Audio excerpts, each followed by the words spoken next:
안녕하세요. 경기도 부천에 거주하는 36살 미혼 직장인입니다. 제가 들려드릴 사연은 시댁 이야기나 남편 이야기는 아니에요. 제 가족의 이야기입니다.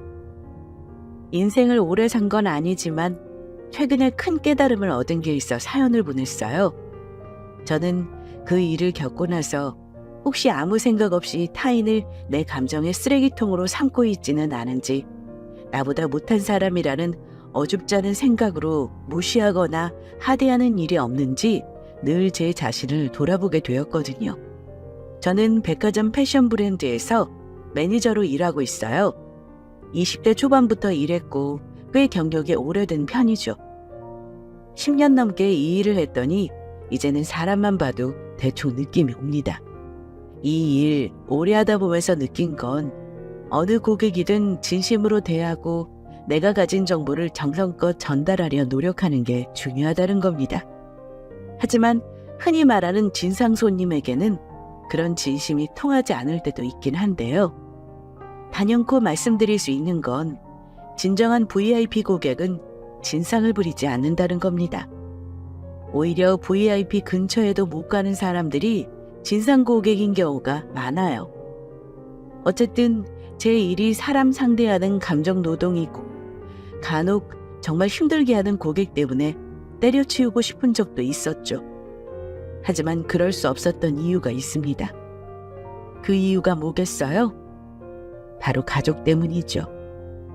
저희 집은 아버지가 저 고등학교 때 돌아가시고 엄마 혼자 남매를 키우셨어요. 아빠가 갑자기 돌아가시는 바람에 엄마가 제가 버는 돈으로 생계를 유지했는데 넉넉지는 않아도 대출 조금 낀 아파트에 먹고 사는 걱정 안 하고 살만한 정도입니다. 저에게는 3살 어린 남동생이 있습니다. 전문의 자격 따고 페이닥터로 근무하고 있어요. 동생은 어릴 때부터 굉장히 영특했고 착했습니다. 저하고도 어려서부터 지금껏 사이도 좋고요. 미안한 것이 있다면 다른 집 아이들처럼 학원이며 과외며 뒷바라지를 해준 게 없다는 거예요. 동현아, 혼자 공부하기 힘들지 않아? 누나가 학원 하나 정도는 보내줄 수 있는데 혹시 다니고 싶은 과목 있으면 혼자 소갈이하지 말고 말해. 누나 걱정 마. 인강만 해도 충분해. 학원은 무슨 돈이 얼만데. 알잖아. 내 천재적인 머리. 천재적인 머리를 들먹거리며 너스레를 떨곤 했지만 동생도 아마 혼자 공부하면서 힘들었을 거라 생각합니다.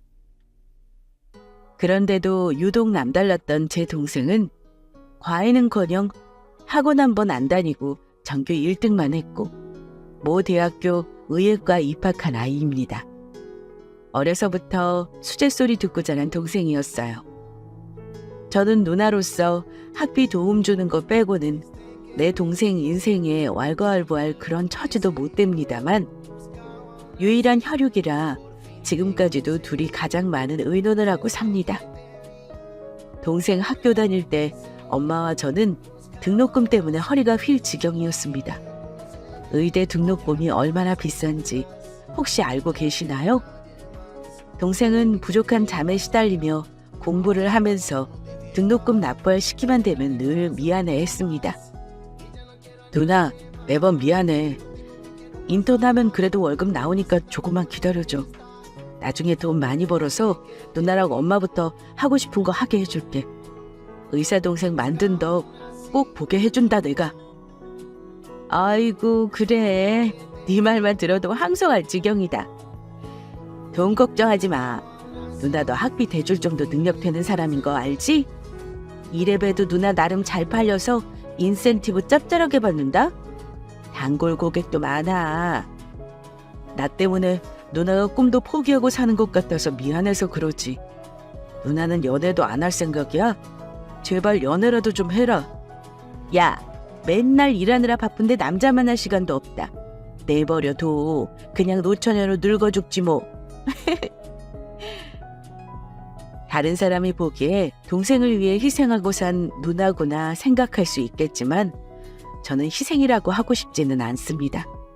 저도 제 삶이 소중한데 동생을 위해 무조건 희생하지는 않아요. 다만 투자라고 해두는 편이 낫겠네요. 동생으로부터 보상을 받기 위한 것이 아니라 우리 가족을 위한 투자요. 보잘것없는 집안에 이렇게 귀한 사람이 나왔는데 누나 입장에서 동생이 잘 되는 것 보고 싶은 그런 마음이기도 하고요. 아마 동생도 많이 힘들었을 겁니다. 공부하느라 남들 다 하는 연애 한번 하는 것도 못 봤어요. 동생은 모르겠지만 그래도 저는 저 좋다는 남자들과 연애는 몇 번 해봤거든요. 결혼까지 생각한 사람도 있었고요. 그런데 제가 남자 복이 없는 건지 아니면 제대로 된 남자를 못 만나서 그런 건지 하나같이 결혼을 생각하는 시점에는 저를 놓아버리는 경우가 많았어요. 객관적으로 제 상황이 그리 좋은 편은 아니었으니까요. 혼자 계신 엄마와 그리 잘 살자는 집에 아직 졸업도 못한 남동생이 학비까지 책임지고 있는 저. 남자 입장에서는 그리 구미가 당기진 않을 거라 생각합니다.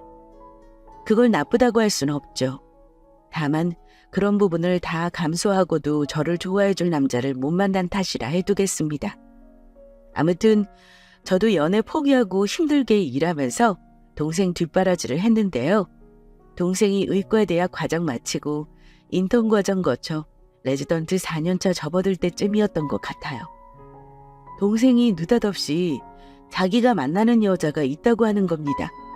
저도 놀랐지만 엄마도 엄청 놀라셨죠.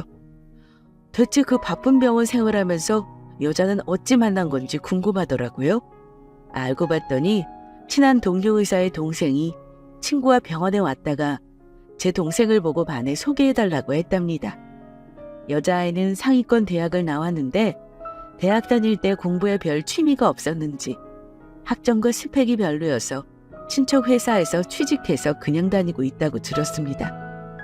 제 생각에는 동생이 좀 쑥맥이고 여자를 잘 몰라서 그냥 이런 게 연애인가 보다 하고 그 여자애가 하자는 대로 만나고 데이트도 했던 것 같습니다.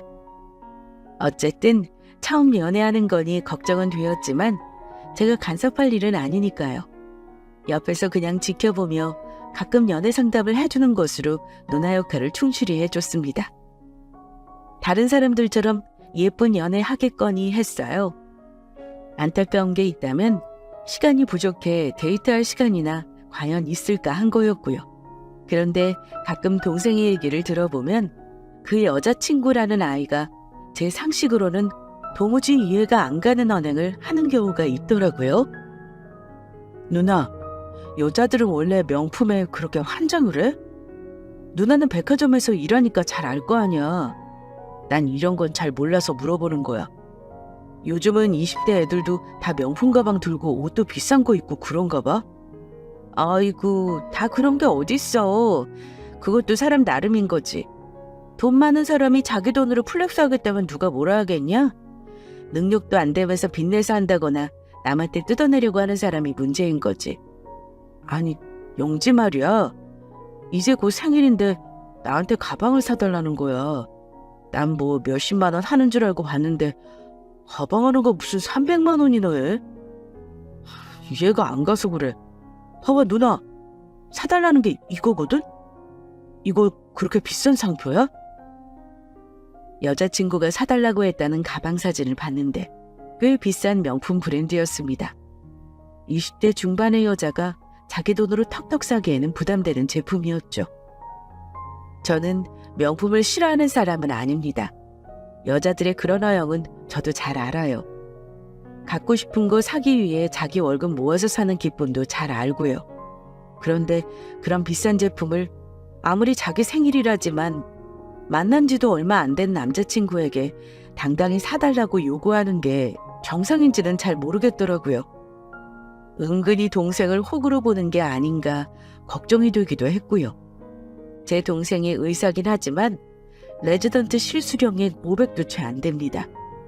저와 동생 월급 합쳐 집 생활비며 대출금이며 갖고 있는 형편의 그런 고가의 가방을 사주려면 남동생은 또 카드빚을 내야 했고요.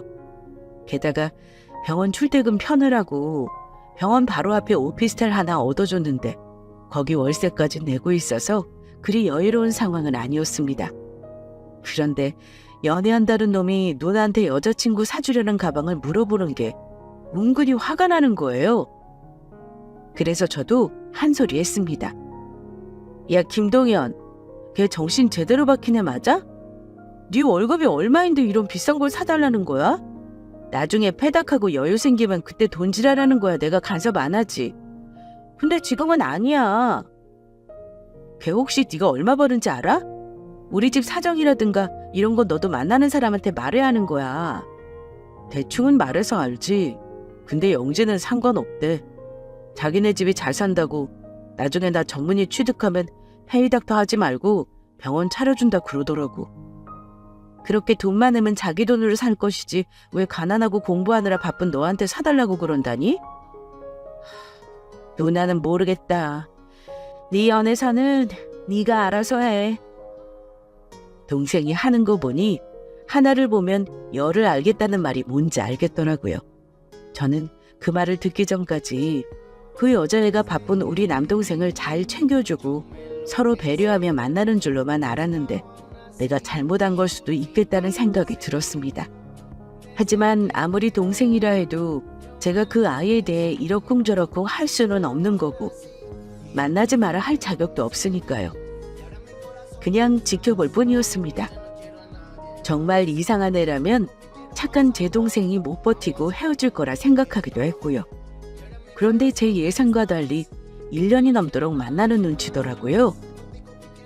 동생이 레지던트 과정 마치고 전문의 면허 취득 후 페이닥터로 근무하게 되자 그동안의 고생이 무색할이 많지 집안 형편이 피더라고요. 엄마도 여기저기 아픈 데가 많아도 일도 쉽게 해드렸고요. 남아있는 아파트 대출금과 동생 학자금 대출도 다 갚게 되었습니다. 저와 동생이 둘이 버니 대출도 정말 빨리 해결되더라고요. 그리고 마침 동생 명의의 청약에 당첨까지 되어 2년 후 입주까지 앞두게 되었습니다. 그 집은 나중에 동생이 결혼 준비를 위해 마련하는 거라 했기에 제 돈이 들어간 건 아니었고요. 옆에서 보니 은근히 결혼을 염두에 두고 하는 짓이 많은 것 같아 슬쩍 떠봤습니다. 너 아직도 그 애 만나니? 영지인지 뭔지 걔 말이야? 벌써 2년 넘었는데 꽤 오래 만나는 것 같다? 너 진짜 걔랑 결혼이라도 하려는 거야? 글쎄, 아직 잘은 모르겠어. 근데 내가 지금 와서 다른 여자를 만날 엄두도 안 나긴 해. 영지는 나랑 결혼하자고 난리긴 해. 걔도 벌써 29살이잖아. 결혼은 어느 한쪽이 밀어붙인다고 되는 게 아닌 거 알지? 잘 생각해보고 결정해. 말은 그렇게 했지만 솔직히 동생이 만나는 애 얼굴 보기도 전에 마음에 들진 않았습니다. 그래도 결혼까지 생각하고 사귄다는 아이가 그동안 한 번도 인사한 적도 없거니와 명절날 제 동생은 자기 집까지 불러 인사를 시켰으면서 우리 집에는 오기는커녕 전화 한 통 없었던 것도 그랬고요. 한 번은 저희 엄마가 아파트 병원에 입원한 적이 있었는데 제 동생이 근무하는 병원이었거든요. 그날 오프였는데 엄마 간호를 하고 있었어요. 근데 자기 만나자고 독촉 전화를 어찌나 해대는지 엄마 괜찮으신지 안부 하나 묻지 않았고요.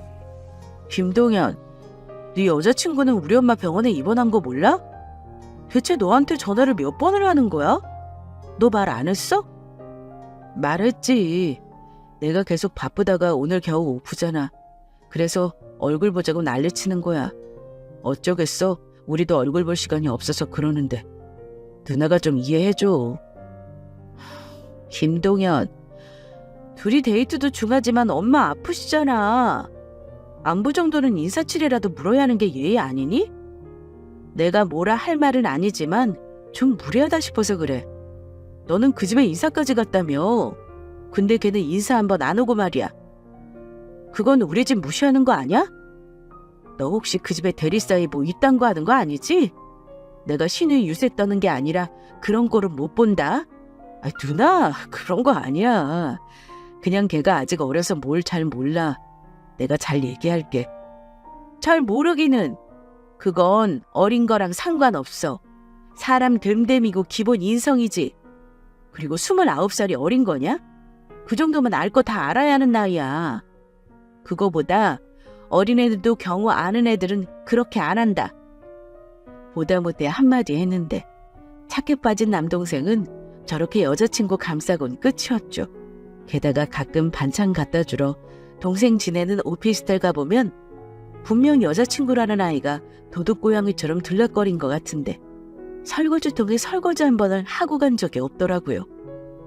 자기 흔적은 어찌나 많이 남겨놓았는지 그런 것만 봐도 느낌이 딱 오는데 동생은 모르는 것 같아 답답하기만 했습니다. 남자친구는 잘 챙기지도 않으면서 하는 거 보면 자기 몸치장 하는 거엔 돈을 억수로 쏟아부는 것 같더라고요. 한마디로 자기만 아는 이기적인 애가 아닐까 싶어 누나 입장에서 걱정이 많이 되더라고요. 그래도 만나는 사람은 제 동생인데 어쩌겠어요. 아무리 동생이지만 그쪽에서 생각하기에 나이 많은 노처녀 시누이가 의사 동생 가진 유세 부린다고 할 수도 있는 거잖아요. 둘 사이에 제가 끼어들 수는 없는 노릇이니까요. 그런데 이 녀석이 기어이 그 여자애와 결혼할 생각을 하는 건지 어느 날 저한테 이러는 겁니다. 누나, 나 결혼하면 집에는 손 안 벌리고 내 힘으로 할 거야. 집은 내가 당첨받은 거 있으니까 걱정 없고. 그동안 누나랑 엄마가 고생 많이 했잖아. 결혼하더라도 내가 생활비는 도와줄 거니까 너무 걱정 마. 너 결혼하려고? 아직 33인데 너무 빠르지 않아? 이제 좀 숨통 트일 만한데 왜 그래? 네 여자친구도 좀 더 시간 가지고 만나보고 결정하지 그래?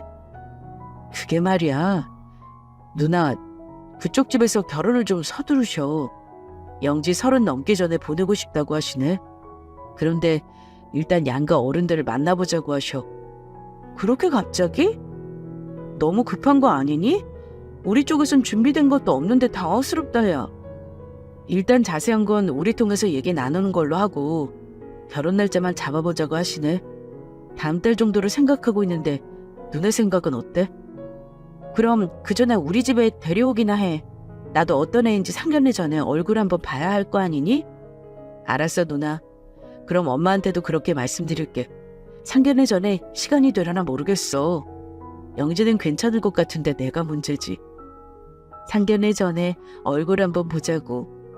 일단 동생에게 일러두고 엄마와 동생 결혼에 대해 의논하는데 참 심란하더라고요. 솔직히 키우다시피 한 내 동생 한순간에 빼앗기는 것 같은 기분이 든 것도 사실이긴 합니다. 그래도 지가 좋다는데 어쩌나요? 그동안 저와 엄마 속 한 번 썩인 거 없이 컸는데 결혼만큼은 자기 하고 싶은 대로 하게 놔둬야 하는 거잖아요? 엄마, 동현이 갑자기 결혼한다니까 심란해? 좋은 거 반, 심란한 거 반 그래. 이거사, 엄마는 네가 더 걱정이야. 나이 들어가는데 결혼할 생각은 하지 않고 계속 엄마랑 살 생각이야? 엄마는 너랑 살기 싫어. 제발 남자를 데려와라. 엄마도 참. 나 같은 대인배를 감당할 남자가 없는 게 문제지. 난 결혼 생각 없어. 누구 며느리고 아내고 너무 귀찮아. 동현이 장가 보내면 엄마 나랑 여행 다니고 재미나게 좀 살아보자. 어?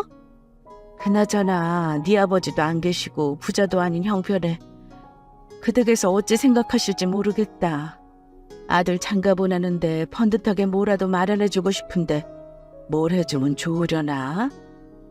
동현이가 알아서 한다잖아. 엄마 혹시 의사 아들 장가 보낸다고 며느리한테 열쇠 3개 가져와라 뭐 이럴 건 아니지? 어머 얘는? 우리 집에 새 식구 들이는 거지 아들 팔아먹니? 엄만 그런 거 싫다.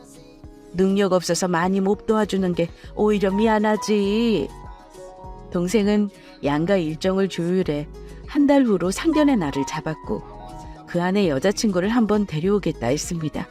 그런데 워낙 바쁜 놈이라 시간 내는 게 영 곤란한 것 같길래 정 안 되면 상견례 날 봐도 괜찮으니 그날 부담 갖지 말라고 말은 해줬죠. 시간이 흘러 상견례를 일주일쯤 앞두고 있을 때였습니다. 동생이 갑자기 저한테 백화점 할인을 묻더라고요. 누나가 백화점 직원이면 할인 많이 되는 거야? 내 카드로 10% 할인 받을 수 있지. 근데 명품 매장은 할인 제외야. 왜 묻는 건데? 여자친구가 백화점에 상견례 할 때 이불 옷 사러 간다고 하길래 물어본 거야. 백화점 카드 있으면 5% 할인에 무이자 할부 되잖아. 네 여자친구 부자라며. 설마 너한테 카드 빌려달라고 한 거 아니지? 에이, 아니야 누나. 나도 양복 한 벌 사러 가야 해서 물어본 거야. 내 거 살 때는 누나 카드 좀 빌려야겠다. 그래, 그렇게 해. 여자친구랑 같이 사러 갈 거야? 그럼 누나 매장에 들릴래? 여자들이 좋아하는 브랜드라 네 여자친구도 좋아할 것 같은데. 아니야, 나 바빠서 따로 가기로 했어. 나중에 양복도 혼자 사러 가야 해. 그땐 봐서 누나가 좀 골라줘. 동생과 이런저런 얘기 후 전화를 끊었죠. 주말에 같이 양복 사러 가기로 약속을 잡았고요.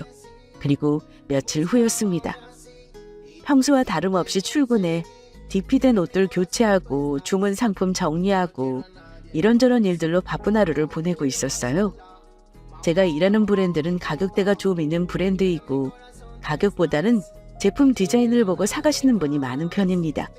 그래도 간혹 응대가 힘든 진상 손님이 있긴 합니다. 주말이 아니어서 그날은 손님이 많이 없었는데요. 점심시간이 딱 지난 시간에 웬 젊은 아가씨가 매장으로 들어오더라고요. 당연히 반갑게 맞이했죠.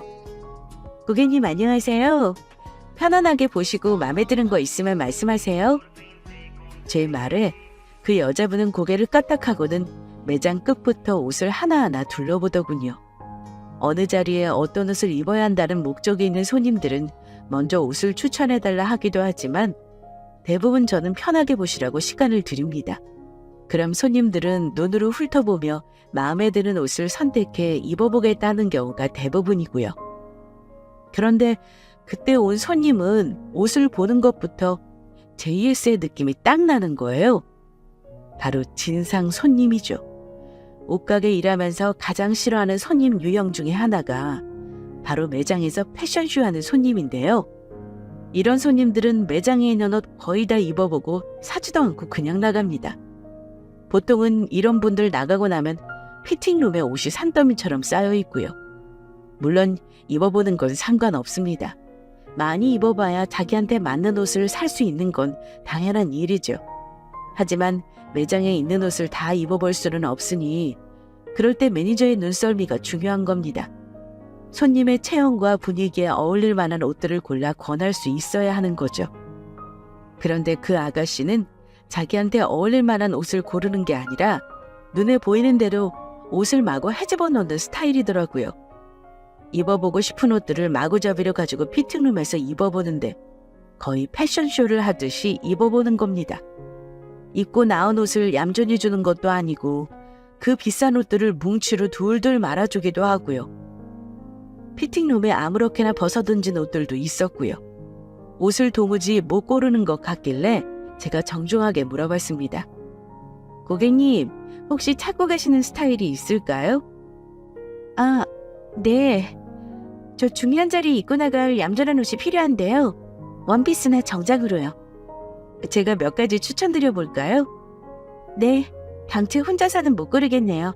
그래 주시겠어요? 제가 추천한 옷을 몇 가지 가지고 피팅룸에서 입어보던 아가씨는 매장에 나온 신상은 거의 다 입어본 후에도 마음에 들어하지 않는 눈치였습니다.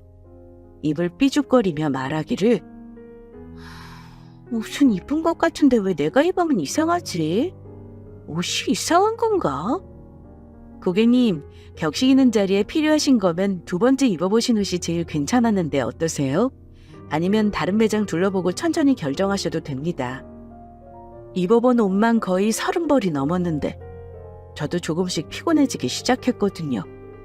그런데 무슨 변덕인지 제가 골라준 옷을 사겠다고 계산해달라 하더라고요. 근데 이 옷 계산하고 입고 가도 되나요? 네, 괜찮습니다.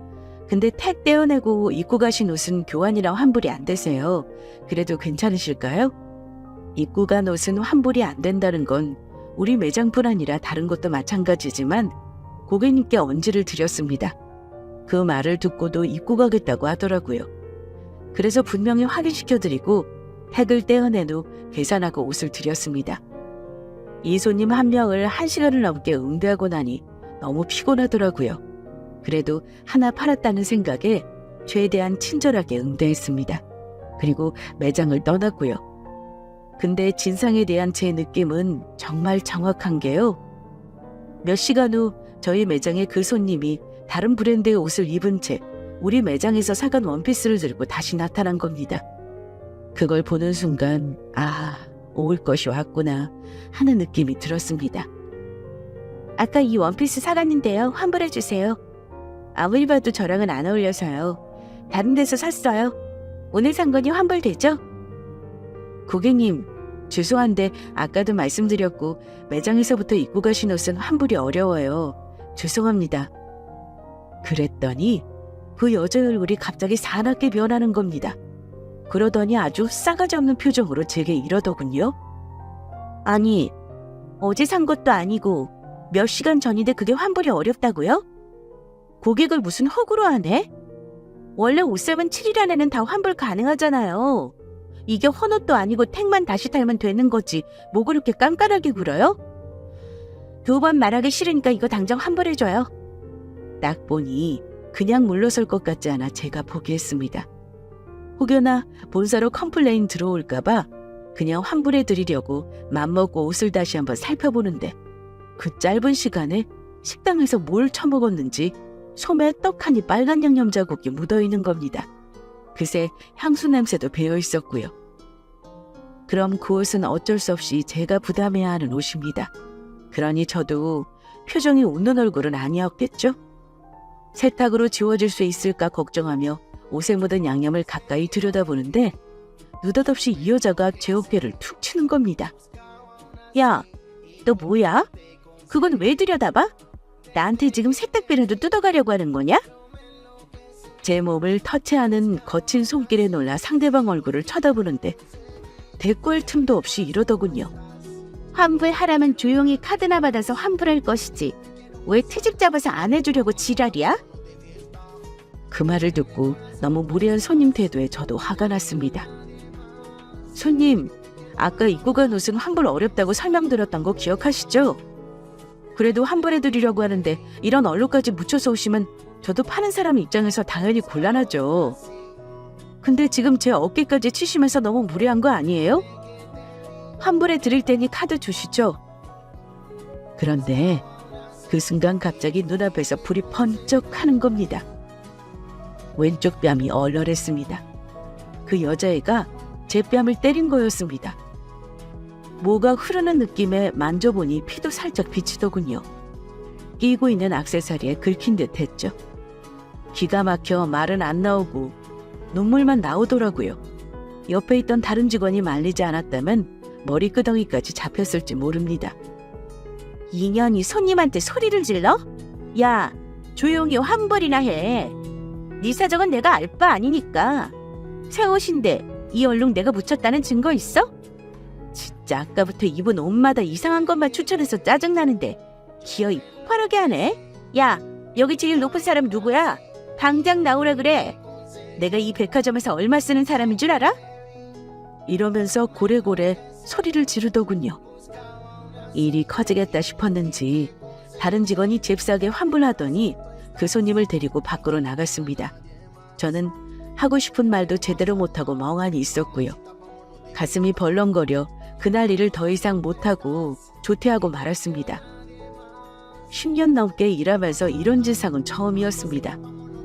언어폭력이라면 당해본 적이 있어도 이런 식으로 물리적인 폭력을 당한 건 처음이었고요. 그 일 있고 나서 화나고 억울한 마음에 며칠을 소갈이했습니다. 맘만 먹으면 CCTV 뒤져서 고소할 수 있는 거지만 언제든 할 수 있는 거니 집안 행사 끝내고 나서 생각해보기로 결정했죠. 그리고 애써 머릿속에서 지우려 노력했습니다. 그리고 이틀 후 주말에 남동생 양복 사려고 만났는데 남동생이 제 얼굴을 보고 놀라는 겁니다. 누나, 얼굴이 왜 그래? 다친 거야? 다치기는... 말하자면 길다.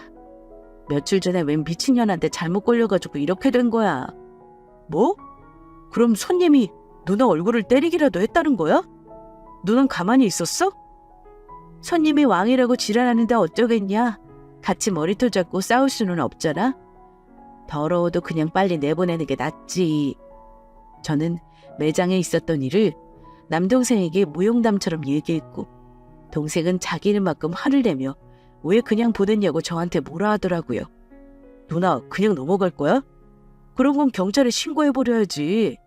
누나가 뭘 잘못했다고 그런 못된 년한테 뺨까지 맞고 참아? 지금이라도 경찰서 가서 고소하자. 어? 야 됐어. 나도 열받는데 일 복잡하게 만들기 싫다. 우리 매장에는 이제 얼씬도 못할 거야. 성질 장난 아니더라. 누군지 몰라도 그년하고 결혼한 남자가 불쌍하다 불쌍해. 동생을 만나서 욕을 하니 그래도 마음이 좀 풀리더라고요. 동생 양복을 사고 제 화장품이며 엄마 필요한 것도 좀 사고 돌아왔죠. 그리고 시간이 흘러 상견례 날이 돌아왔습니다. 동생 옷매무새를 만져주고 우리 가족은 최대한 신경 쓴 차림으로 상견례 장소로 갔습니다. 그런데 말입니다. 저는 드라마를 즐겨보진 않아서 마치 드라마에서나 볼 법한 일이 그 상견례장에서 일어날 줄은 몰랐네요. 약속 시간보다 빨리 도착해서인지 상대방 가족은 아직 도착 전이었습니다. 긴장된 마음으로 기다리고 있는데 남동생이 전화를 받고는 지금 여자친구네 가족이 들어온다고 하더라고요. 동생과 결혼할 집안과 처음 마주하는 자리라 얼마나 긴장되던지요. 문을 열고 들어오는 예비 사돈댁의 아버님 뒤로 안사돈분과 딸들이 들어오더군요. 얼굴을 자세히 보려고 일어섰는데 그 순간 저는 너무 놀라 인사도 하다 말았습니다. 안녕하세요. 먼저 도착하신 줄도 모르고 늦었습니다. 그댁 아버님이 인사말을 건네셨지만 대답을 못한 건 저뿐 아니라 그댁 딸도 마찬가지였습니다. 왜냐하면 서로의 얼굴을 보고 너무 놀라 할 말을 잊었거든요. 인사말에 대꾸도 안 하고 먼저 입을 뗀 건 저였습니다. 동현이 네가 만나는 여자애가 쟤니? 제가 동생에게 말하며 여자애를 보니 어쩔 줄 모르는 얼굴로 바들바들 떨고 있더군요. 누나도 오늘 얼굴 처음 봤지? 인사해 누나, 내 여자친구 박영지야. 처음 보기는 나 구면인데? 구면이라는 제 말에 우리 식구만 놀란 건 아니었습니다. 그댁 어른도 눈을 크게 뜨면서 묻더군요. 초면이 아니라고요? 우리 딸을 어디서 만난 적이 있나요? 영지 너 사돈 처녀 만난 적 있었어? 그 말에 그 아이는 대답도 못하고 고개를 숙이더라고요. 영영 대답을 못할 것 같길래 제가 그랬습니다. 이미 이 상견례는 마음이 뜬 상태였고요. 동생 인생에 간섭 안 하는 저지만 이 결혼 하겠다면 병원까지 쫓아다니며 말릴 결심이었습니다. 왜 말을 못할까? 우리 구면인데. 얼마 전에 나 일하는 백화점 매장에 왔었잖아. 기억 안 나? 박영지 씨. 나 기억하지? 내 뺨 때리고 매장에서 옷도 바닥에 던지고 간 사람이 나를 기억 못한다는 건 말이 안 되잖아. 제 말에 상견례장은 일순간 정적이 흐르더군요. 누나, 설마 누나 뺨 때렸다는 손님이 영지 맞아? 확실해? 내가 그 얼굴을 잊겠냐? 박영지 씨, 고개 들어. 내 얼굴 봐봐. 그제야 얼굴을 드는데 표정이 아주 볼만하더군요. 그쪽 집안 입장에선 이 중요한 혼사에 얼마나 낭패인 일이겠습니까? 아니, 우리 딸 얼굴 때렸다는 그 진상 손님이 아가씨라고? 내가 그 말 듣고 너무 속상해서 울었는데 어쩜 이런 악연이 있나요? 죄송하지만 더 할 말이 없겠네요. 저는 우리 아들이 좋다고 하면 결혼시킬 생각이었는데 기본적인 성품도 갖추지 못한 며느리 보기는 싫습니다. 엄마 말에 그쪽 식구들은 전부 자리에서 일어난 채 안절부절 못하고 있었습니다. 의사 사이 본다고 들떠서 왔을 터인데 우리 쪽에서 얘기를 나누기도 전에 결혼 못 시키겠다는 거 보고 잡은 고기 놓칠까봐 아주 전전긍긍하는 모습이었죠. 엄마가 세게 박는 말을 하고 먼저 자리를 박차고 일어나셨습니다. 동생도 충격받은 얼굴이었고요. 야 김동현, 너 정신 차려. 내가 봤을 땐 이 결혼 하면 안 돼. 너 내가 누누이 말했지? 제 예의 없고 기본 안 되어 있는 애 같다고. 일단 이 결혼은 안 돼. 둘 사이는 알아서 정리해라. 죄송하지만 우리 식구는 먼저 가보렵니다. 제 뺨 때린 여자랑 신호 올킬 사이는 못할 것 같네요. 게다가 저는 사과도 못 받았거든요. 황망한 얼굴에 그쪽 부모를 뒤로하고 자리를 박차고 나오려는데 그년이 갑자기 제 팔을 잡더군요. 저기 언니, 제가 그날 성질 부린 거 사과드려요. 잘못했으니 이번 한 번만 용서해 주세요. 동현 오빠랑 결혼해서 제가 잘할게요. 그런데 제가 그년 얼굴을 보니까요. 입으로는 미안하다고 하는데 얼굴은 말과는 달리 부들거리는 표정이었어요. 마치 이번엔 내가 참는다는 식으로요. 이거 놔.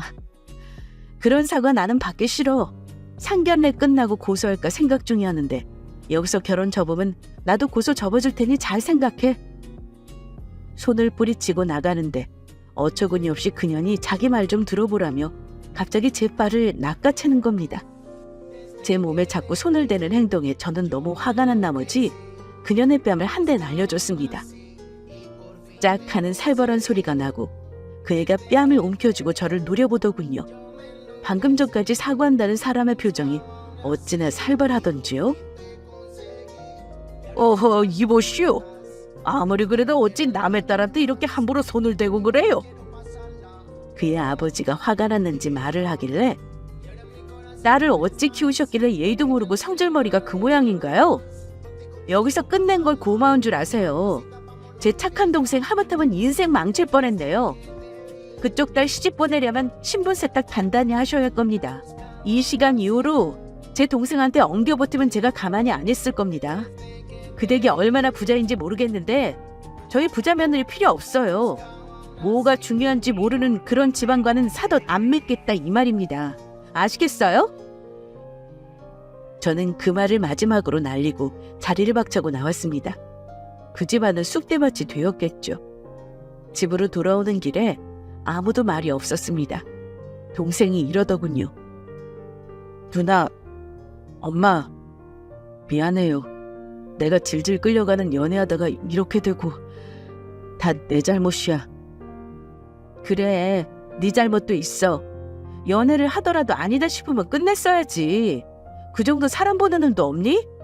하나를 보면 열을 한다 그랬어. 인생 경험 한 번 했다 생각하고 잊어라. 다음에는 좋은 사람 만날 수 있을 거야. 그 애와 다시 한번 연락하면 남매지간 끊어버릴 거니 깨끗이 정리하라고 단단히 일러두곤 저도 관심을 꺼버렸습니다. 눈치를 보니 그 애가 매달리는지 어지간히 연락을 하긴 하더라고요. 하지만 끊어내는 건 제 동생 몫이니 내버려뒀습니다. 시간이 해결해주는 문제니까요. 남동생 상견례에서 형제자매가 뒤엎어버리는 경우가 흔한 일은 아니죠. 제 지인들에게 말하면 다들 놀랄 겁니다. 그러면서 공통적으로 하는 말이 뭔 줄 아세요? 돌아가신 아버지가 도왔나 봐. 네 동생 인생 망칠까 봐. 그 못된 년 떨쳐내려고 너 미리 만나게 해준 거 아니냐? 이게 바로 조상이 도운 거지 뭐니? 아, 그런가? 살면서 조상덕 좀 보는 날이 있으려나 싶었는데 그게 조상덕인 거야? 어머 그럼. 로또 번호 알려주는 것만 조상덕이겠어? 집에 사람 잘못 들이면 망하는 거잖아. 너네 집은 조상덕 톡톡 해본 거야. 앞으로 조상님들 제사밥 잘 차려드려라. 그래, 이제부턴 엄마랑 아주 진수성찬으로 차려드려야겠어. 우스갯소리지만 그 말이 맞는 것 같기도 합니다. 그런 우연이 쉽지 않잖아요. 정말 돌아가신 아빠가 도와주신 것일 수도 있죠. 제 동생은 파혼 후 오피스텔 정리하고 집으로 들어왔습니다. 돈 얼른 모아서 병원 개원하겠다며 준비하고 있어요. 아마 당분간 여자 만날 생각은 없는 것 같아 저도 누구 소개해줄 생각은 안 하려고 합니다. 저는 그 일 겪고 약간 트라우마가 생겼어요. 고객들을 대하기가 무서워지기도 했고요. 하지만 진상 손님은 일하는 직원 탓은 아니니까요. 일하는 직원이 그런 고객을 잘 다루지 못한다고 비난받을 이유는 전혀 없는 거잖아요. 기본적인 상식 없이 무리한 행동을 당연한 듯 하는 사람에게 저제서로 굽신거릴 필요도 없는 거고요. 그냥 그 진상이 문제인 거죠. 다행히 그 여자애 같은 진상 손님은 그 후로 만난 적은 없습니다. 아마도 제 인생의 최악의 손님으로 기억될 것 같네요. 마지막으로 한마디만 하고 마칠게요. 야, 중동에 사는 박영지. 실명 못 밝히는 게 열받긴 하는데 이 사연 들으면 네 얘기인 줄 딱 알 거야. 앞으로 그렇게 살지 마. 그리고 멀쩡한 남자 꼬셔서 인생 지옥불에 떨어지게 하지 말고 너 인격 수양부터 다시 해라. 알겠니? 다시는 우리 백화점 오지 마. 만나서 짜증났고 다신 보지 말자. 제 사연은 여기까지입니다. 재미있게 들어주셨다면 저는 만족합니다. 다들 행복하세요?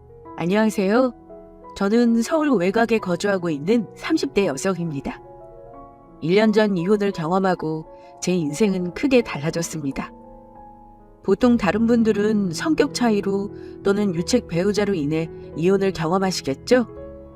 전 남편의 추악한 범죄 행위로 인해 이혼했습니다.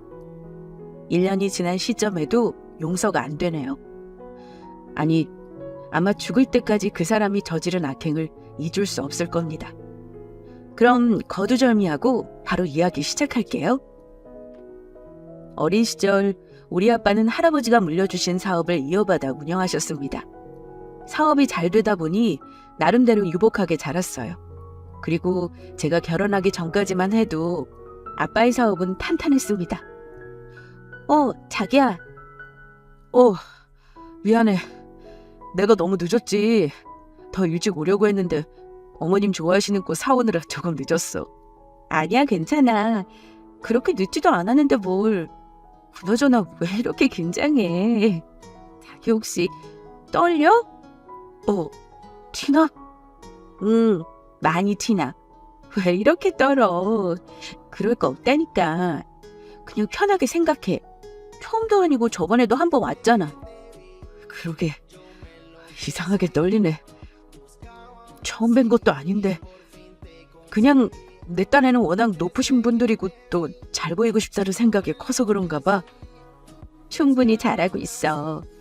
결혼까지 허락받은 마당에 더 잘 보이지 않아도 돼. 에이, 그래도. 자기야, 나 입은 옷 어때? 괜찮아? 잘 보이려고 옷 새로 샀거든. 머리도 깔끔하게 자르고. 아버님 이런 스타일 좋아하신다고 했던 것 같은데 맞나? 결혼하기 전 저는 부유한 집안의 딸이고 남편은 그저 그런 평범한 집안의 아들이었습니다. 요즘은 금수저 은수저라고 하잖아요. 당시 우리 집은 금수저까지는 아니더라도 은수저 정도 됐던 것 같습니다.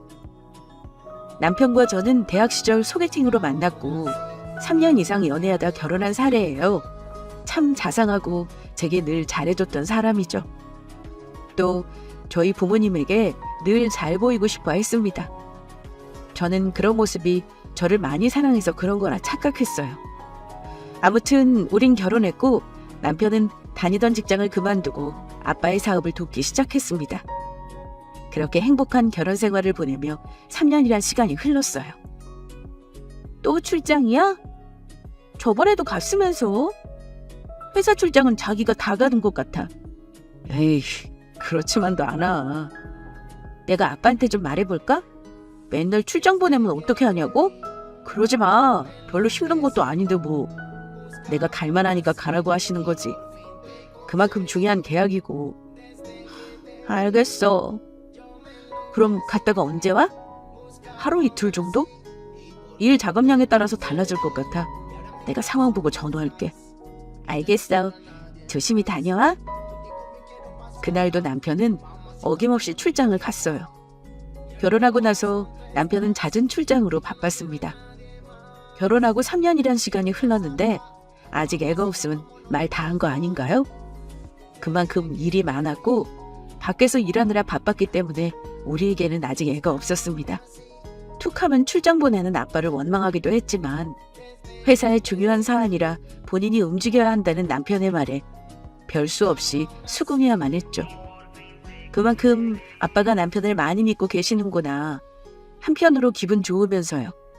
그렇게 남편은 출장을 갔고 저는 또 홀로 집에서 시간을 보내고 있었습니다. 그리고 그날 밤 자정이 넘은 시각 막 잠자리에 들려고 하는데 엄마한테 전화가 걸려갔어요. 엄마, 이 시간에 무슨 일이야? 이걸 어쩌면 좋으니? 지금 네 아빠 큰일 났어. 큰일? 무슨 일인데? 아빠가 왜? 네 아빠 차 사고 나셨대. 엄마 지금 병원 가는 길이니까 너도 얼른 이쪽으로 와. 사고? 평온하게 잠을 청하려고 했는데 갑자기 걸려온 전화. 엄마는 제게 청천벽력 같은 소식을 전하셨습니다. 사고라는 말에 졸린 눈이 번쩍 떠졌고 더 생각할 새도 없이 벌떡 일어나 옷을 갈아입었어요. 그리고 차를 몰아 아빠가 있는 병원으로 쏜살같이 향했습니다. 야심한 새벽 부슬부슬 비가 내렸고 사람 없는 한적한 공기, 조용한 거리 속 빨리 뛰는 제 심장 소리만 들려왔어요.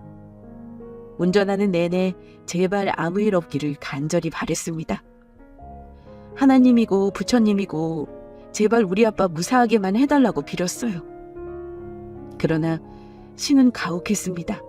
제 바람을 매정하게 모른 척 했어요. 엄마, 아빠는? 아빠 지금 어딨어? 별일 없는 거지? 괜찮으신 거지? 뭐라고 말 좀 해봐. 왜 울어? 네 아빠 수술 들어갔어. 수술? 왜? 그 정도로 크게 다치신 거야? 제발 생명에는 지장 없기를. 그냥 조금 다친 거였으면 좋겠다고 생각했는데 수술실 앞에서 고개 숙여 울고 있는 엄마의 모습을 보는 순간 직감했습니다. 뭔가 위급하게 흘러가고 있다는 것을요. 너무 무섭고 두려웠습니다. 그래서 남편에게 전화를 걸었지만 받지 않았어요. 거의 10통 넘게 전화 왔는데 남편은 끝까지 전화를 받지 않았습니다. 엄마와 저는 서로 손을 맞잡고 간절히 빌었어요. 수술 무사히 끝나기를. 다시 아빠를 만날 수 있기를 말이죠. 어느덧 수술 시간은 몇 시간이 흘렀고 초조한 시간만 계속 맴돌았습니다. 그러던 순간 수술 중이라는 불빛이 꺼지고 잠시 후 의사가 나와 엄마와 저를 쳐다봤죠. 그리고 아무 말 없이 고개를 숙였습니다. 선생님, 저희 아빠 수술 끝났나요? 잘 된 거죠? 아빠 괜찮으신 거죠? 말씀 좀 해주세요. 왜 아무 말 없이 가만히 계시는 건데요? 선생님 뭐라고 말 좀 해주세요. 죄송합니다. 최선을 다했지만 아버님은... 의사의 말에 뒤에 서 계시던 엄마는 그만 쓰러지고 말았습니다. 의사와 간호사들이 그런 엄마를 부축했고 저 역시 두 다리에 힘이 풀렸어요. 엄마와 저는 아빠의 죽음을 받아들이지 못했습니다. 아이고 여보, 당신이 왜... 말도 안 돼. 아빠가 어떻게... 다른 이들이 아빠의 죽음을 알렸지만 엄마와 저는 받아들이지 못하고 그 시간에 멈춰 있었습니다. 부모의 죽음을 미리 알고 있어도 받아들이기 힘든데 갑작스런 죽음은 어떻겠어요? 사랑한다고, 엄마는 내가 잘 챙길 테니 걱정 없이 편히 쉬시라는 그 어떤 말도 전하지 못했습니다. 가족 없는 수술방에서 눈을 감으신 아빠. 홀로 얼마나 많은 걱정을 안고 가셨을까. 그 고통은 이루 말할 수 없이 크기만 했어요. 안녕하세요. 이번 사고 관련한 일을 맡은 경찰입니다. 저희 아빠 어떻게 하다가 사고 나신 거죠? 추정이기는 하지만 운전 중 심정지가 오신 듯합니다. 네? 그게 무슨... 집에서 꽤 먼 거리에서 사고가 났고 정확한 원인은 알 수 없는 상황이었습니다. 평소 지병 없이 건강하기만 하셨는데 결론은 심정질환이. 하늘이 정말 원망스러웠습니다. 누구보다 열심히 살고 가족을 사랑하셨던 분인데 하루아침에 그런 아빠를 떠나간 하늘이 야속하기만 했어요. 그렇게 우리 가족은 아빠를 떠나보내야만 했습니다. 뒤늦게 이 사실을 알게 된 남편이 서둘러 병원에 도착했고 엄마와 저를 챙겼지만 우리 두 모녀는 아빠를 잃은 상실감에 제정신이 아니었죠. 장례식 내내 혼이 나가 있는 기분이었습니다. 아빠를 편한 곳에 잘 모셔드리고 집에 돌아와서도 엄마와 저는 일상생활을 하기 힘든 상황이었죠. 그러던 어느 날 또다시 엄마의 다급한 전화가 걸려왔어요. 수진아, 집에 사람들이 와서 보이는 곳곳에 빨간 딱지를 붙이고 있어. 이게 무슨 일이라니? 빨간 딱지? 무슨 말이야? 그걸 왜 붙여? 빨리 좀 와줘. 네 아빠 회사가 망했다는데 도대체 무슨 소리인지 모르겠어. 안 그래도 아빠를 떠내보낸 슬픔에 정신이 온전치 않은데 빨간 딱지라니. 또 한 번의 충격이 찾아왔습니다. 서둘러 엄마 집으로 향했고 도착했을 때 사람들은 다 간 뒤였어요. 엄마 혼자 거실 바닥에 앉아 허망한 표정으로 저를 쳐다볼 뿐이었습니다. 엄마, 집이 왜 이래? 이게 다 뭐야? 아빠 회사가 망하다니 그럴 리가 없잖아. 할아버지 때부터 자리 잡은 회사가 왜 망해? 그러니까 네 아빠 회사가 어떻게 망할 수 있니? 우리 두고 떠난 사람 마음 편히 쉬게 해주지. 회사까지 일이 됐으니 네 아빠 가는 발걸음 얼마나 힘겹겠어. 아빠 회사가 정말 망했다고? 아빠의 죽음을 아직 다 받아들이지 않았는데 회사까지 망했다는 소식에 엄마와 저는 또 한 번 무너지고 말았습니다. 자기야, 나 엄마 집에 다녀온 길이야. 집안 곳곳 빨간 딱지들 붙어있더라. 아빠 회사 정말 망한 거야? 그런 거야? 몰라서 물어? 보고 왔다며. 그럼 알 거 아니야. 자기야, 말을 왜 그렇게 해? 이 상황에 좋은 말 나가면 그게 제정신이야? 미친 거지. 나도 답답하고 속상해서 그래. 오죽하면 이러겠냐고. 장인어른 그렇게 되고 당신 많이 힘든 거 아는데 나도 마찬가지야. 아버지 같은 분을 잃어서 나도 얼마나 힘들고 고통스러운데 많이 믿고 의지했는데 이제 어떡하면 좋냐. 회사고 뭐고 다 끝난 마당에 이제 내가 당신하고 장모님을 어떻게 지켜. 저와 엄마만 힘든 줄 알았는데 아니었습니다. 남편 또한 우리처럼 힘들어했어요. 묵묵히 가만히 있던 남편의 눈물을 보는 순간 우리 모두 힘든 시간을 보내고 있다는 걸 깨달았습니다. 우리 가족은 한순간에 아빠를 잃고 회사마저 잃게 됐어요. 아빠가 돌아가시기 전 돈 문제로 회사가 시끄러웠다고 합니다. 그걸 해결하려고 무리하다가 아빠가 돌아가신 거라는 소문이 무성했죠. 그래서 제때 대금을 갚지 못해 부도 처리가 난 거였어요. 아무튼 그날 이후 우리 가족은 풍비박산이 나고 졸지의 엄마는 작은 단칸방에서 지내셔야 했습니다. 남편은 다른 일자리를 찾았지만 저처럼 괜찮은 연봉을 받지 못했어요. 힘들어서 더 예민할 때라 남편과 제 사이 역시 전과 같지 않았습니다. 그렇게 힘든 시간을 보내던 와중에 저는 틈틈이 홀로 남은 엄마를 챙겼어요. 그러던 어느 날 엄마의 생신날이 돌아왔습니다. 아유, 됐다니까 왜 자꾸 오라고 하니. 내가 맛있는 저녁 차려드리겠다니까. 오늘 엄마 생신날이잖아. 가만히 있으면 안 되지. 생신이 뭐 별거라고 호들갑이야. 그냥 집에서 쉰다니까. 내가 뭐라도 해드리고 싶어서 그래. 아빠 계시면 오늘 같은 날 밖에서 근사한 저녁 먹을 거잖아. 근데 안 계시니까 내가 아빠 대신 엄마 챙겨야지. 그래도 오늘 엄마 생신인데. 집에서 우울하게 있으면 안 돼. 하늘에서 아빠가 속상해하셔. 아휴, 생일이고 뭐고. 엄마는 다 귀찮아. 아, 그러지 말고 그냥 앉아있어. 내가 얼른 밥 차릴 테니까. 아빠 돌아가시고 처음 맞이하는 엄마 생신날. 집에서 우울하게 있는 엄마가 걱정돼요. 기분 내고자 우리 집으로 모시고 왔어요. 남편은 출장이 잡혀 집에 저 혼자 있었습니다. 그래서 엄마와 함께 맛있는 저녁 먹으며 즐거운 시간을 보내려 했죠. 미리 만들어 놓은 음식들을 꺼내고 낮에 사온 한우까지 구웠습니다. 엄마, 이거 드셔봐. 이게 뭐니? 한우.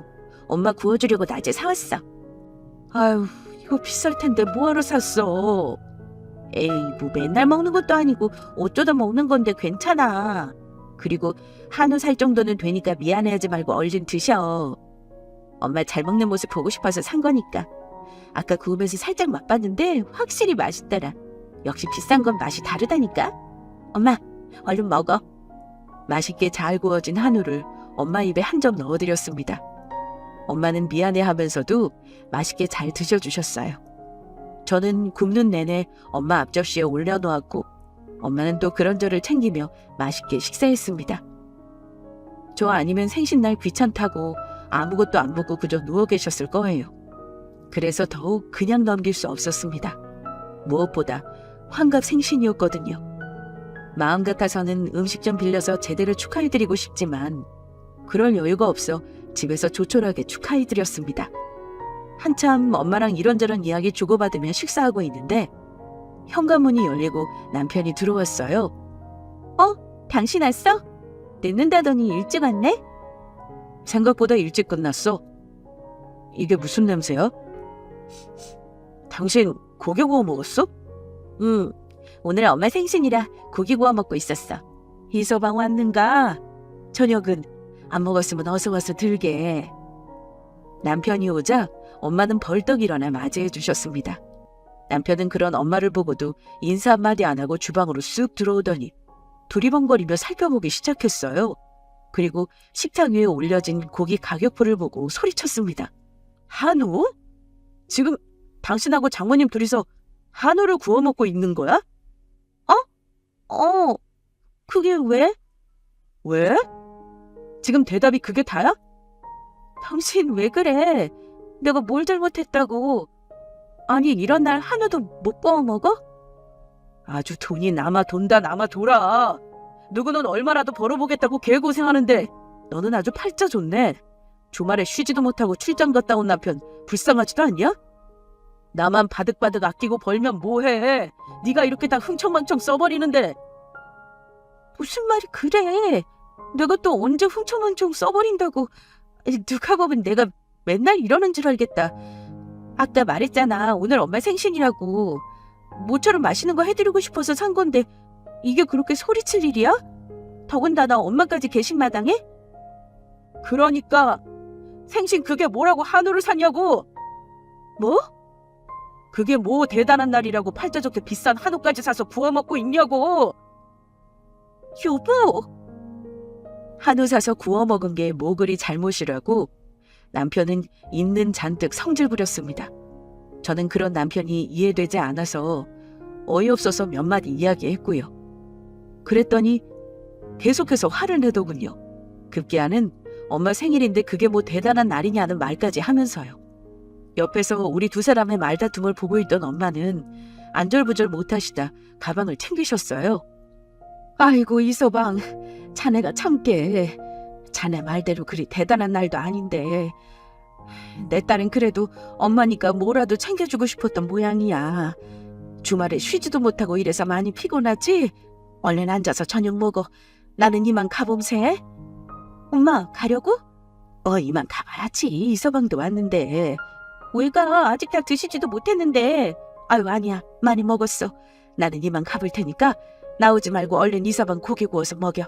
알겠지? 고래 싸움에 새우등 터진다고. 남편이 막 화내니까 옆에서 보고 있던 엄마는 안 봐도 될 눈치를 보셨습니다. 그래서 다 드시지도 않았는데 급히 가방을 챙겨 나가셨어요. 저는 그런 엄마를 말렸지만 나오지 말라며 후다닥 자리를 뜨셨습니다. 그런 엄마를 보니 마음이 너무 아프고 속상하더군요. 무엇보다 생신인데 뭐라고 한 남편에게 너무 서운했어요. 당신 정말 너무하다. 엄마 생신인데 그렇게 말해야 했어? 이게 뭐야? 당신 때문에 다 드시지도 못하고 가셨잖아. 지금 잘못한 사람이 누군데 지금 나한테 화내는 거야? 야, 넌 염치란 게 없냐? 나 방금 출장 다녀왔어. 주말에 쉬지도 못하고 일하고 왔는데 팔자 좋게 비싼 한우 먹고 있으니 내 속에 안 뒤집히냐? 돈 버는 사람 따로 있고 쓰는 사람 따로 있냐고. 나는 조금이라도 더 벌려고 이렇게 고생하는데 너는 쓸 궁리밖에 안 하지? 내 덕에 집에서 편히 놀고 먹으면서 말이야. 당신 지금 말 다 했어? 내가 뭐 맨날 그러니? 누가 들으면 내가 철없이 펑펑 쓰는 사람인 줄 알겠다. 나 당신이 벌어다주는 돈으로 누구보다 알뜰하게 생활 중이야. 입고 싶은 거, 사고 싶은 거 심지어 내 입에 들어가는 거 다 포기할 만큼 당신한테 헌신하면서 살고 있다고. 아빠 그렇게 돌아가시고 혼자 남은 엄마한테 작은 집 한 칸이라도 얻어준 게 정말 고마워서. 나 먹여 살리겠다고 혼자 고생하는 당신 모르지 않아. 그래서 나 정말 최선을 다해서 당신 내조하고 있다고. 그런데 오늘은 아니잖아. 아무리 그래도 엄마 생신인데 그렇게 말하는 건 아니지. 집에 와서 엄마 봤으면 적어도 인사는 드려야 하는 거 아니야? 어떻게 그럴 수 있어? 그 흔한 인사 한마디, 생신 축하드린다는 말 한마디가 그리 어렵니? 무엇보다 환갑이시잖아. 적어도 오늘 같은 날은 마음 편히 웃고 지내실 수 있도록 도와드려야지. 대체 내가 왜 그래야 하는데? 아우, 도저히 못해 먹겠네. 그놈의 엄마. 그렇게 엄마가 좋으면 옆에 붙어 살아. 나한테 이러지 말고. 진짜 징글징글하다.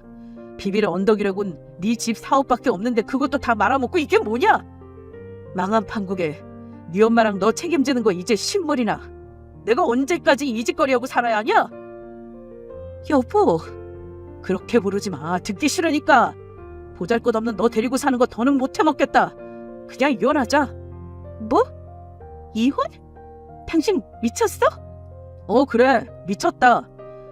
나 귀찮은 장모님의 너까지 평생 책임지고 살고 싶은 마음 조금도 없어. 진짜 갈라섰어야 했는데 아빠 잃고 이혼까지 당하면 너무 가혹하니까 내가 참아준 거야. 근데 더는 못해 먹겠다. 내가 언제까지 뒤치다꺼리 해야 하냐? 어차피 이렇게 된 거 잘 됐어. 이혼하고 각자 새삼 시작하자. 당신이 나한테 어떻게 이래? 뭐, 이혼? 그걸 지금 말이라고 하니? 아무리 화가 난다고 해도 이건 아니지. 엄마 환갑 생신날 한우 좀 구워 먹은 게 모골이 죽을 짓이라고. 이혼까지 들먹여? 아유, 진짜 말귀 못 알아듣네. 내가 지금 한우 때문에 그래? 그냥 둘이 꼴보기 싫은 거야. 눈에 알짱거리는데 거슬려 미치겠다고. 더 늦기 전에 각자 새삼 시작하자는 게 잘못이야? 이참에 너도 돈 많은 남자랑 재혼하면 좋잖아. 나도 더 좋은 여자랑 재혼하고 서로 이득 보는 건데 왜 난리야? 너 설마 죽을 때까지 나한테 빌붙으면서 살 작정이었냐? 진짜 소름 끼치네. 남편의 비아냥거림에 참지 못하고 뺨을 한 대 쳤습니다. 네가 이런 놈일 줄 몰랐어. 그동안 그런 생각으로 날 바라봤니? 네가 뭐 그리 대단하다고 내가 빌붙어? 너 그렇게 잘난 사람 아니야. 나랑 엄마한테 그렇게 말할 자격 없어 너. 이게 진짜 감히 날 때려? 자상하고 착하기만 했던 남편이었는데 뭐가 사람을 이리 달라지게 만든 건지 그동안 알지 못했던 모습에 큰 충격을 받았습니다. 어떻게 보면 이게 원래 남편의 본 모습인데 말이죠. 대강 이야기를 들어보니 남편은 부유한 우리 집안의 배경을 보고 저와 결혼을 결심한 거였어요. 그런데 아빠 돌아가시고 집이 한순간에 무너지니 더 이상 연기하지 않고 본 모습을 내비친 거였습니다. 이날 이후 우리 두 부부는 냉전 상태에 돌입했어요.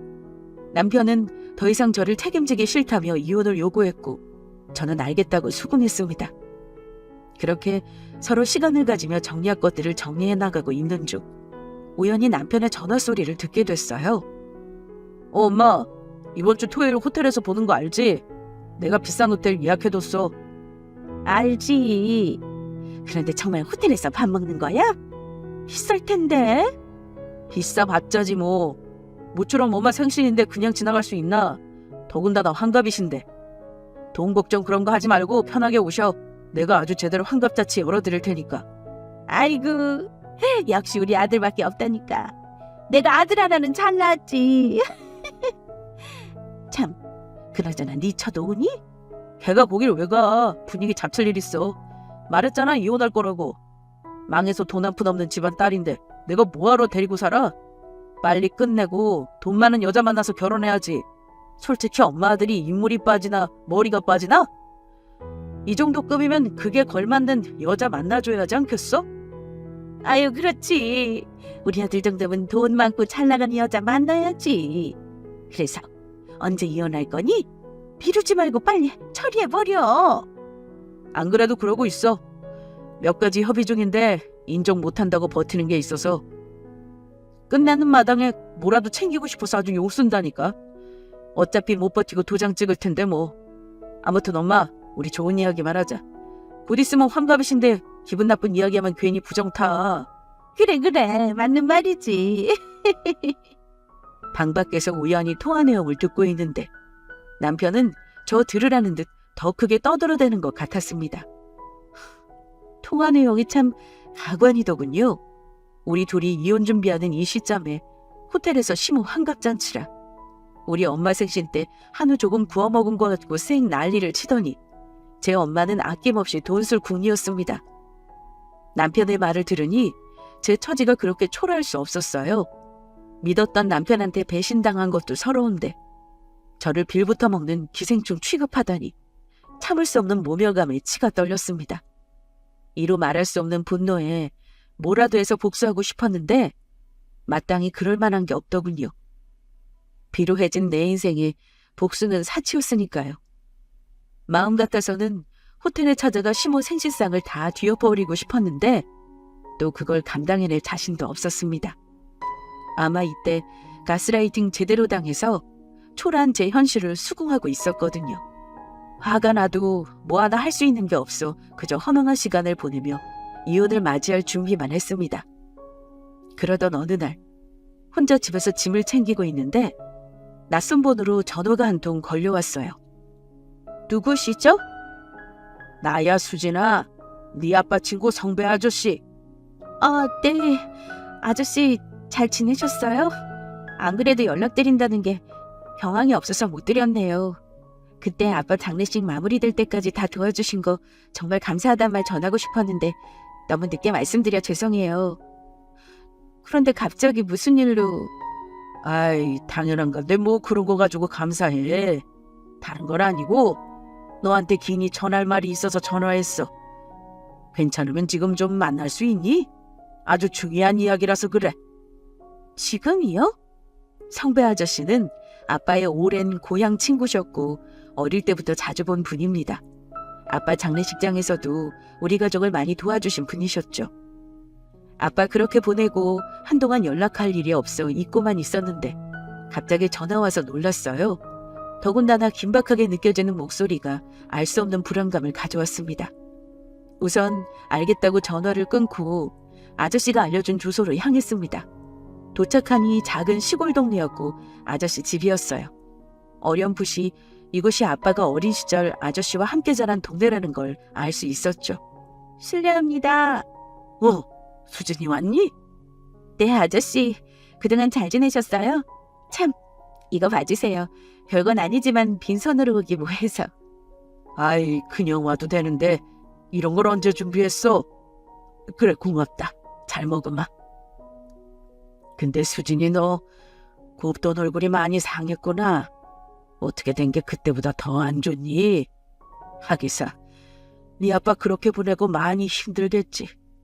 나도 친구도 많아 없다고 일이 허한데 너는 오죽하겠어? 아이고, 내 정신 좀 봐.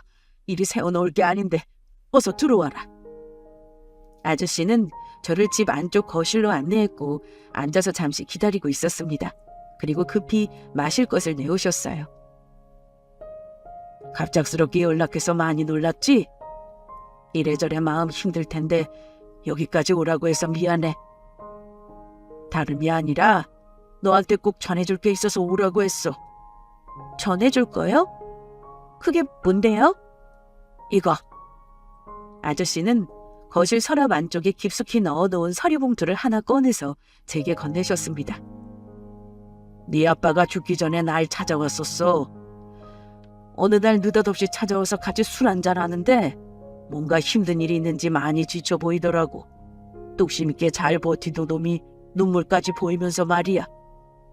그간 아무리 힘들어도 나한테 그런 모습 보인 적 없는데 그날은 참 이상하더라고. 그렇게 신세한탄을 한 적이 없는데 말이지. 그래서 나는 많이 힘든가 보다 싶어서 대체 무슨 일이냐고, 뭐 때문에 그리 힘든 거냐고 물어봤는데 그저 울기만 할 뿐 자세하게 이야기를 안 해주더라. 그러면서 자신이 바로잡을 거라고 증거 다 모아놨으니까 얼마든지 바로잡을 수 있는데 믿었던 사람을 쳐내는 게 참 힘들다고만 했어. 무엇보다 가족들한테 미안하다면서 도통 무슨 소리를 하는지 알 수 있어야지. 그래서 언젠가는 다 털어놓겠지 생각하고 그렇게 보냈는데 며칠 후 죽었다는 소식을 듣게 된 거야. 정신없이 그놈 장례 치러주고 시간 지나서 그때 뭐가 그리 힘들었던 건가 곰곰이 생각해보게 됐지. 그러다 얼마 전에 옛 생각이 하나 떠올랐어. 네 아빠는 어릴 때부터 중요한 일기장이나 누가 보면 안 되는 비밀 물건 있으면 꼭 우리 창고에다 숨겨두곤 했지. 창고요? 어릴 적 우리 아지트 같은 곳이야. 낚시터 옆에 있는 작은 창고인데 우리 아버지